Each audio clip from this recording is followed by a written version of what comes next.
I know you've seen or maybe you've heard on TikTok about the gentleman who sent a voice note after 2 dates saying that he expected to have sex because that's how he was going to determine if they were sexually compatible. There have been a barrage of videos and different opinions, right? Some saying, well, at least he was honest about what he was expecting, and others saying this is coercive behavior. And I want to talk about that today. As a therapist, this is what I think. I don't know how YouTube is going to feel about it, but I am concerned when a man is more interested in sexual compatibility than he is emotional compatibility and safety in the relationship. My opinion is he wanted assisted masturbation and he wanted to use her body to do it. 2 dates don't equal that you should have sex with a man. Another man put up a video, said, we've been on 17 dates. I just want to crack. Not that this is a woman who I adore, I respect. Because imagine, I don't know how long, right? How with the length of time, I could imagine 17 dates within 3 to 4, maybe even 5 months, if not longer. And his whole motivation is, I'm taking her out on dates because I want to have sex with her. Again, not I want to get to know her, not I'm looking for a relationship where we mutually choose each other. No, I want to have sex with her. Two different men, both wanting access to a woman's body. One not being clear and direct, the other one saying, listen, before I take you out on this date, even though we've only gone on 2, and this is our 3rd one, I have to have sex with you to ensure that we are sexually compatible. I want to talk about that today. Because for many of you, you've noticed that when you have it, and maybe it's not recently, right? Maybe it was years ago, that you gave your body to a man and all of a sudden his behavior changed.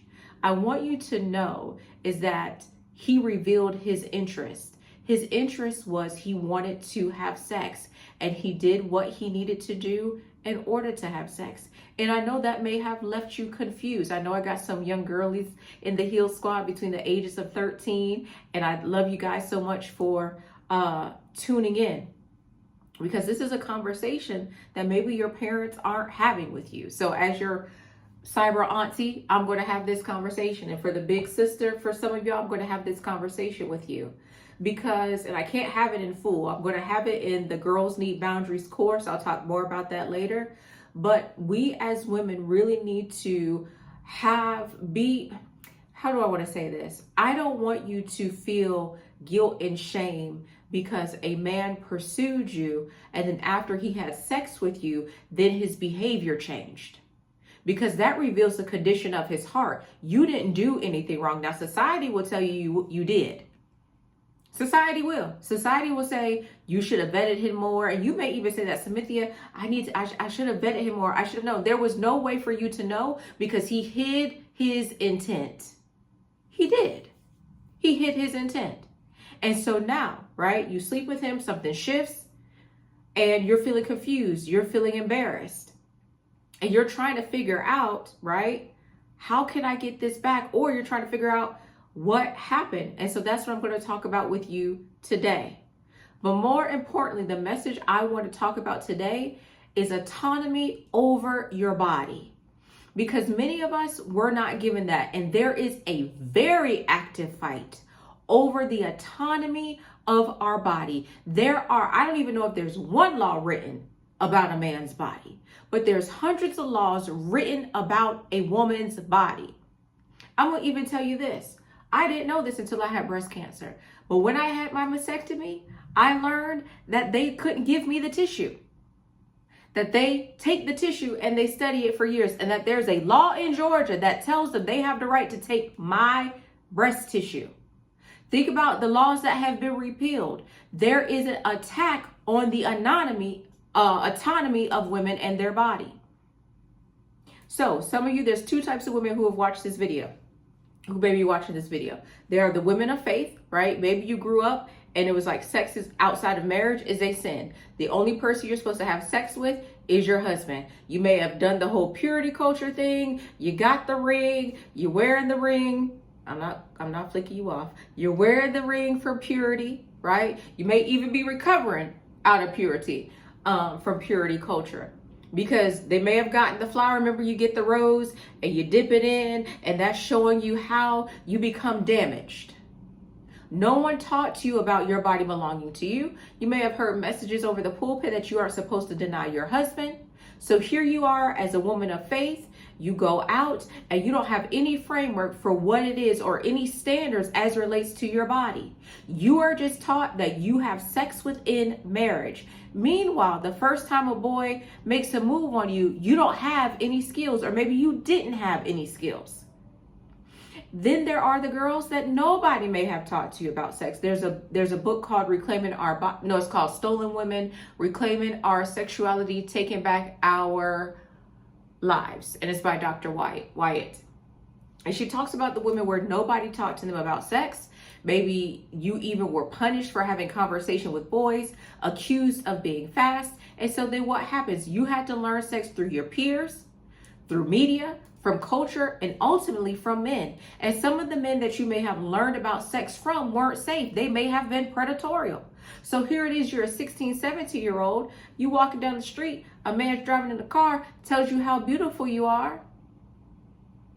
Then he starts dating you knowing that you are not old enough for him to date. He tells you how mature you are. And maybe you also come from a home, right? Maybe you come from a single parent home, so your mom worked a lot, or you come from a home for two parents, but nobody was intentional about their care related to you. There may also be a third group, and this is where I specialize. These are the women that you experienced GRAPE or CSA as a child. So you may already have feelings around sex, feelings around intimacy that you cannot articulate. But nobody taught you about sex, and even maybe you haven't met with a trauma therapist or doing work with a trauma therapist, that you may feel like you can't say no because at one point in your life it was taken from you. So the conversation was never with you as relates to how to make decisions about your body. The conversation always may have been do not. Don't have sex, don't kiss a boy, don't be alone with a boy. And what is very alarming is that boys have access to girls, right? You may have been told, go to school, get good grades, get your career, then get married, but you have no skills. You don't have dating skills, you don't have relationship skills, and so you are out here lost. Then if you're a faith girl, and it's even in secular, you're told to let the man lead. So now you allow him to make decisions about him having access to your body. So even though you may not feel comfortable with it, culture has told you, media has told you, even your friends may have told you that this is what a healthy relationship looks like. You weren't taught that there were certain requirements that you could have, timelines, preferences, and standards, just like every other area. I really hate that Steve Harvey told us that, or said the 90-day rule, because the 90-day rule doesn't ensure that you feel emotionally safe with this man. It doesn't ensure you have enough information about him in order to be physically vulnerable with him. There may be no commitment in 90 days. And here it is, there is this standard in media that after 3 months, you're supposed to lay down with him. You don't know him, he's a stranger. And there are some men that are able to be on their best behavior for 90 days. And that's why you can say as a woman, wait, I did everything right. And you absolutely did. But the failure was not on you. The failure is that you don't have a framework, and society never gave you one. Your parents may not have given you one, and church didn't give you one as relates to your body. It belongs to you first. See, we shame women when they get pregnant out of wedlock. We shame women when they get STDs. But we don't equip women that their body belongs to them. And you have the final word as it relates to your body. You have the final word. Not no man has a final word. You may feel like you're not able to say slow down. I remember a young lady, I'll pin the video up here. She talked about, she got saved. She was living with her boyfriend. They had a child and she no longer wanted to have sex. And I had a very honest conversation with her about it. Like, you have a few choices. 1, move out. Two, you can tell him that you don't want to have sex, but he may not respect that. And you have to be okay with him not respecting that. Now, he may not respect it. That don't mean you have sex with him. I made that clear. Because your body belongs to who? You. You have to deal with whatever ramifications that happen to your body. You do. He doesn't have to. He doesn't have to carry a child for 9 months. He doesn't have to deal with whatever STD, BV, STI happens. He don't have to deal with it. You do. So you're allowed to have sex with a man. I'm going to go ahead and put it out there. You're allowed to have sex with a man and then change your mind and say, no, I don't want to engage in this behavior anymore. You're allowed to have a timeline. You're allowed to require emotional intimacy and safety first. And these things don't make you difficult. A man who really wants you and is interested in you is willing to wait on you. He's willing until emotionally safety is built in the relationship in order to have sex with you. And a man who's not willing to wait is not your loss. But again, many of us have been conditioned, we before me. And that's not the case. You should be the center of your life. Outside of God, those of you that believe in the Lord, you should be the center of your universe, of your life, you. But many of us were taught to give our body, give our mind, and give, and not even require reciprocity, not even require for somebody to pour into our cup. No, Let me talk about why moving too fast costs you. So when you have sex with a man, it releases oxytocin in your brain, which is the bonding chemical, okay? It releases more oxytocin in your brain than it does him. Men don't bond via oxytocin. They bond via vasopressin. So what happens, you guys have sex. Let's say that lady, that young, beautiful woman, I don't want to say lady. I feel that's disrespectful.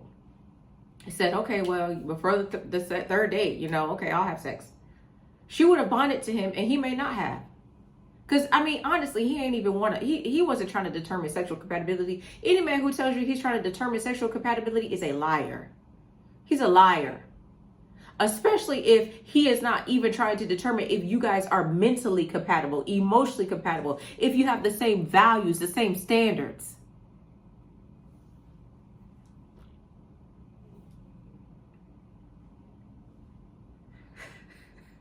That's all I got. Okay? So you become attached, he may not. So this is not about morality. This is not you being a bad woman. Even though a lot of women experience guilt and shame when they're rejected, especially after they've had sex with a man. But this is about chemistry. You are biologically primed to bond after sex in a way that makes emotional vulnerability and investment feel natural. If the foundation of the relationship is not built, then it can't hold that. So that's why you can have sex with the man. He'll get up, put his pants on, he'll leave. And you're left there feeling confused. Like, what is going on? What happened? Because he didn't bond to you the way that you did. This is why you can roll over and want to cuddle with him and he doesn't want to. This is why there's an orgasm gap. Where 70% of women, I think that's the last time I checked, 70% of women do not experience an orgasm. But pleasure is never, women having pleasure in sex is never the importance. It's the man having sex. So when you have sex with a man, biologically, you release a hormone so that you bond with him. So now you are attached to him and he may not be attached to you. Men are valued to require effort. So that's why they talk about the chase and the pursuit, that men need to pursue you. That's why some women say, if you want that man to bond with you, cause a little trouble in his life, tell him you have a problem, because that releases the vasopressin. So when we remove all friction, which this man who told him, the young lady up front what he wanted, which was just assisted masturbation, right? When we remove all of that, then the man may experience you differently. May. Now, of course, there's outliers. There's people who've had sex for the first night and they've been together 55 years. Okay? There are outliers. But I think for you, as a woman, you have to be okay with whatever the consequence comes when you sleep with that man. Period. So if you have a timeline and a framework and he decides that he's no longer interested after you have sex, after you are safe. Because this is the thing, he didn't lose interest after you slept with him. He revealed his interest, and that's the difference. He revealed his interest. But at least you can say, listen, I made sure we got tested. I saw his mind chart. I made sure he put on protection. I made sure that we talked about commitment. We were in a committed relationship, and this is how he decided to show up. Then that is on him. I know that's not on me. I know what my standards were, my non-negotiables, my boundaries. I was emotionally invested, and he appeared to be emotionally invested and emotionally safe in the relationship. And if he makes the decision to go the other way after that, then that's on him. That, again, reveals him, not me. Many women need a framework. Because what happens often is that we make decisions based off of his energy. So you're in the movies and he makes a move. You're in the car, he makes a move. And so you're making a decision based off of energy. You make a decision based, and some, like if you've experienced trauma, you may be making an experience about your past. And that's another thing that's not talked about enough. And really because of censorship, we can't talk about that. Because you're making a decision through what happened to you through pain, not from a place that this is something that you mutually want. So you're making a decision based off of his energy, not your feelings, the pressure of the situation, and not what you value. Pew did a study in 2020 about, and I'll put it down below so that you can read it, or I'll put it in the description as well, about the beliefs of Christians as it relates to sex. And there was a high rate of Christians that believed that in a relationship that sex was okay.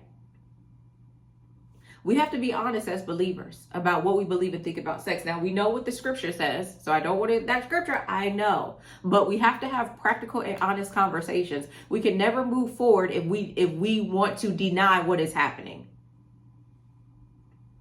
So this is the thing. This is what nobody talks about. The specific loneliness of being intimate with someone and then watching him pull back. The way you're scanning for his behavior for reassurance, the way you may feel crazy for needing it, the way you're adjusting yourself, you become more available, less demanding, softer, trying to get back to the moment where before the things shifted. You're working overtime to hold the relationship together. When truly, this is what he wanted from the very beginning. Okay? Everything I'm describing today, I'm going to discuss this in the Girls Need Boundaries course that's going to be on July the 18th at 1 p.m. Eastern. I have 18 slots left, so I would encourage you to register, even if you can't make it, but you want to have access to the replay. Please register. There is a coupon code 15 off, 15 off, that will save you $15 when you sign up for the course.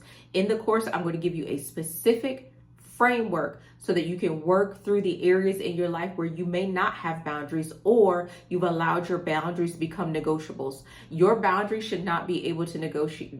No one should be able to negotiate with you your boundaries. We don't negotiate our care. You teach people how to treat you. You teach people what your standard is, and they either rise to it or they don't have access to you. And I'm not just talking about sexual access. I'm talking about your mental, your emotional, and your physical labor. Okay? So I want to talk about what a woman who owns her sexuality looks like. Now, there are women who are watching this all across the world from different backgrounds. I recognize that every woman isn't abstinent. So I'm going to talk to the Heal Squad congregation at large. Okay? Listen, a woman who owns her sexuality may not be celibate.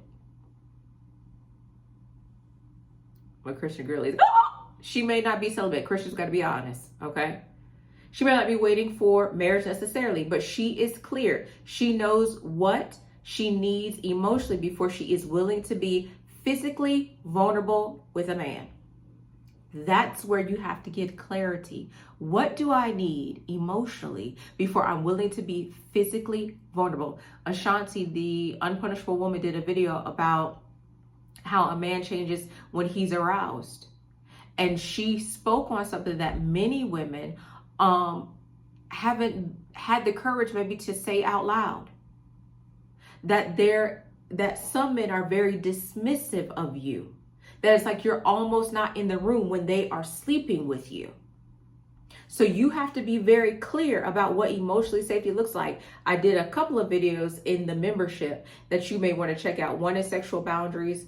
I think one is teach them how to have sex with you without taking your clothes off. Those would be some very good videos for you to watch. Before you have sex with a man, I don't care if this is a man you're marrying, you need to have very concrete conversations about what makes you feel comfortable, what doesn't make you feel comfortable, wanting to be heard, that it should be mutually pleasurable for the both of you. That both of you should be willing to learn and to explore with each other. That one person shouldn't be dominating other. That one person's needs shouldn't be superior to the other person's. So this woman, she could say, I am not there yet without apologizing. She could say, this doesn't feel right. And she trusts herself. You have to trust yourself. She's able to end an encounter that started to go somewhere that she didn't want it to go. That means if he makes a move, she's able to say, I'm not ready for that. That means if she did engage and then she said, you know what, she changes her mind, she's able to change her mind.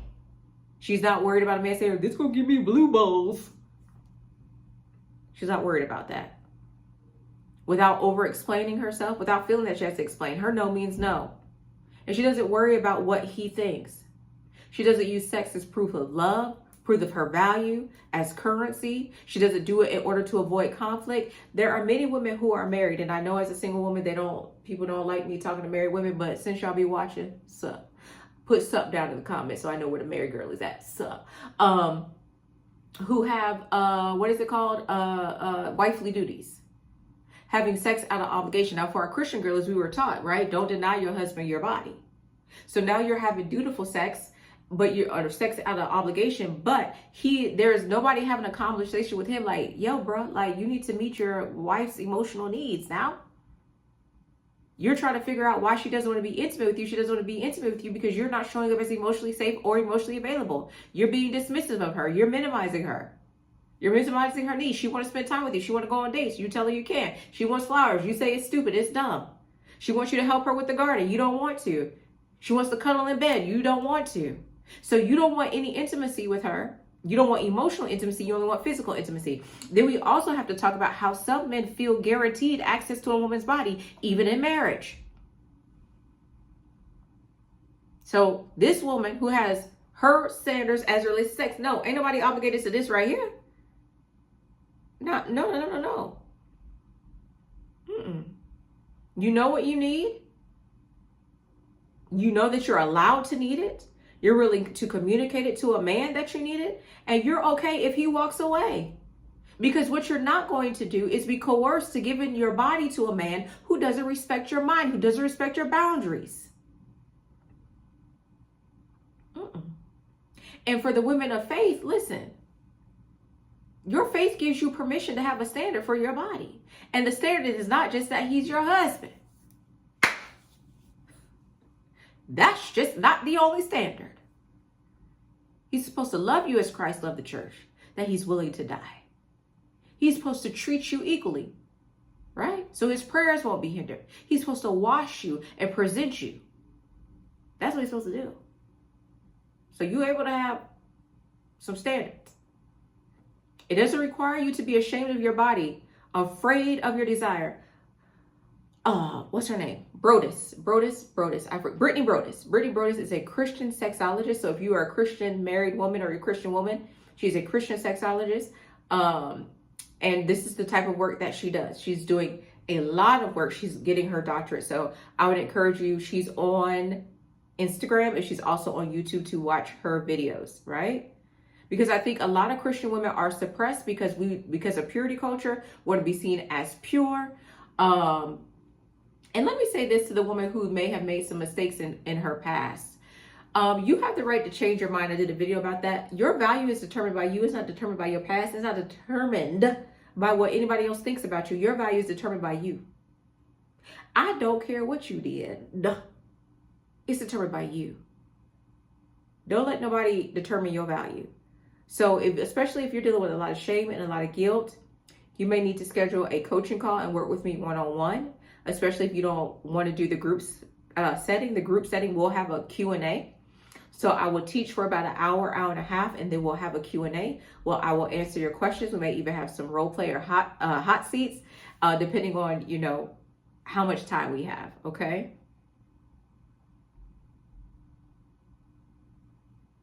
I want you to get very clear on what you need, you need to feel emotionally safe before you can be physically vulnerable. Not what the church says, not what he wants, okay? Because many of us have been conditioned to take beliefs and theories from others and then attempt to apply it. And I get it, it makes sense.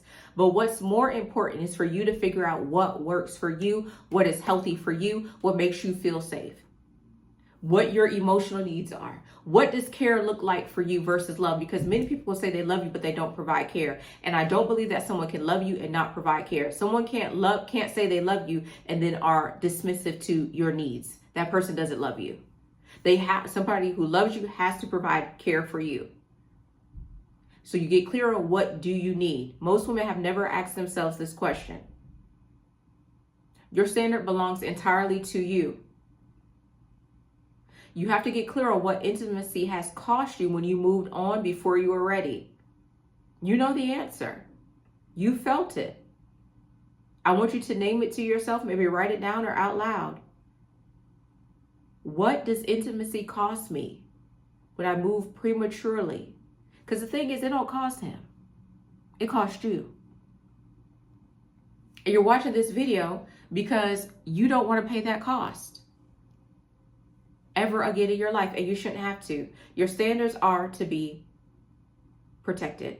You are allowed to have a timeline. Your timeline is not dictated by social media, and it's not dictated by that man. The timeline is yours. You're allowed to say not yet. You're allowed to require emotional investment before physical vulnerability. You're allowed to change your mind. You're allowed to have preferences. Listen, if that man has, and we don't look at it this way, but if that man has had multiple sex partners and he wouldn't be accepting of you having the same number of sex partners, then that man, you could say, I'm not going to share my body with you. It's been nice. I don't want to have a relationship with you because you have not operated in sexual discipline.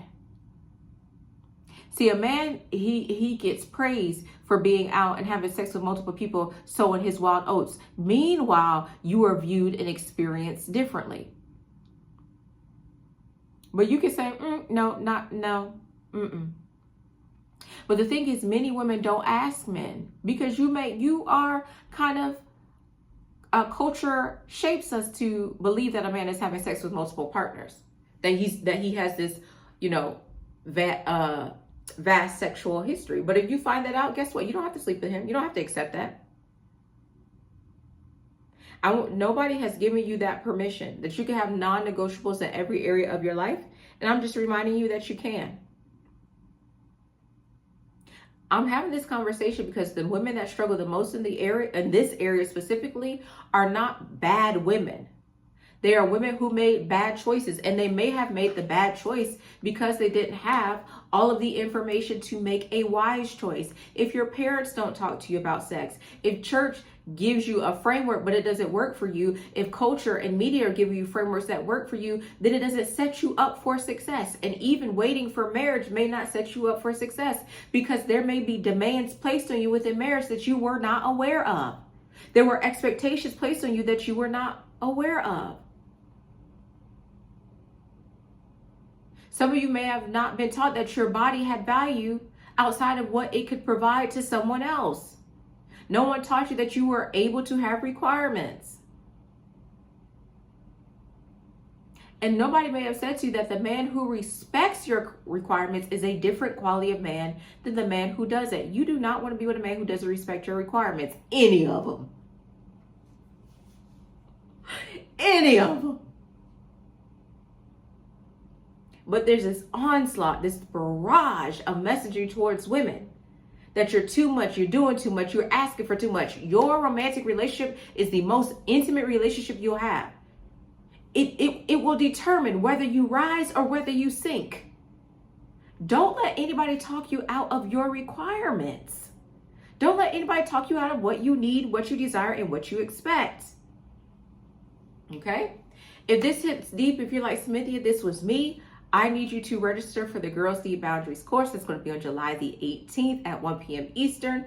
The replay will be available if you register. Also, there will be Q&A where you are able to ask me questions. I'm going to give you a very specific framework. I'm going to demonstrate how to use the framework as it relates to you being able to protect your boundaries and teach people how to treat you, but also deal with the uncomfortableness that comes when someone doesn't agree with your boundary. But someone who doesn't agree with your boundary may be a person who doesn't care for you, doesn't respect you, and ultimately doesn't need to be in your life. Okay and okay. This is Healed and New Sexy. My name is Smithia.